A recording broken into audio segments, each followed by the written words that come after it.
Henry Kissinger once said, it's dangerous to be America's enemy. It's fatal to be America's friend. Look, the First Amendment is the linchpin of our liberties. Without the freedom of speech, we have no democracy. We have no transparency. We don't know who the government is killing, and we don't know when the government is lying. The Pentagon Papers case should have no exemption to it. Julian Assange is a national hero. I am elated that he is free, but I'm crushed that the feds got their pound of flesh with this meaningless sham guilty plea for a crime we all know he didn't commit. Judge Napolitano, I mean, I can see both arguments here, but as a journalist, my every instinct is you should absolutely be free to publish, particularly when you're protected by the First Amendment. Should there be any line, though? I mean, you know, I'm mindful of the fact that President Trump is facing criminal charges for storing classified documents. Joe Biden was investigated for the same thing. If it's perceived to be a crime for a president to take classified documents just to his home, where he's protected by Secret Service, why isn't it a crime for people to publish random classified documents to the world?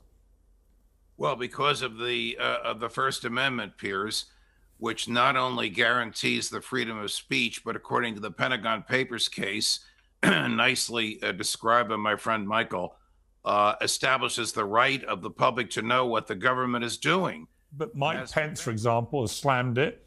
Julian Assange endangered the lives of our troops in a time of war and should have been prosecuted to the fullest extent of the law. The Biden administration's plea deal with Assange is a miscarriage of justice and dishonors the service and sacrifice of the men and women of our armed forces and their families. And Biden himself has actually been extremely critical of Assange in the past.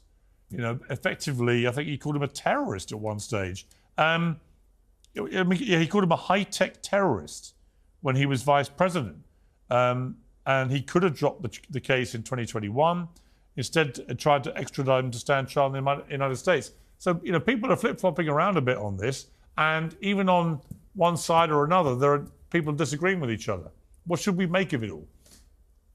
Well, as I said earlier, we can't lose sight of the significance of the First Amendment and the absolute freedom that journalists must have, like Daniel Ellsberg, just to drop the 7,000 pages that he stole from the federal government on the New York Times and on the Washington Post. He was eventually indicted for espionage. The case was thrown out.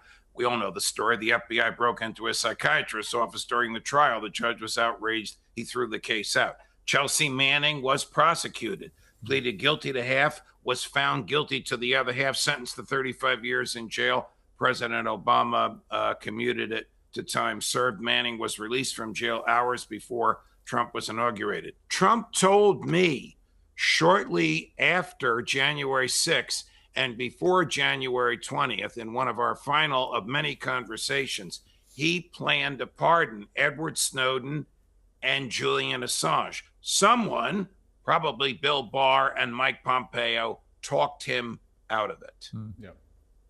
Fascinating. Well, the only thing Bill Barr's ever done. I think it's, I should say, Elsa Piers, I would just say, I think it's wonderful to see Republicans coming around to a properly pro-free speech position after having been stuck in this awful neoconservative agenda, which got us into terrible wars in the Middle East and have got us stuck in an awful war in the Ukraine.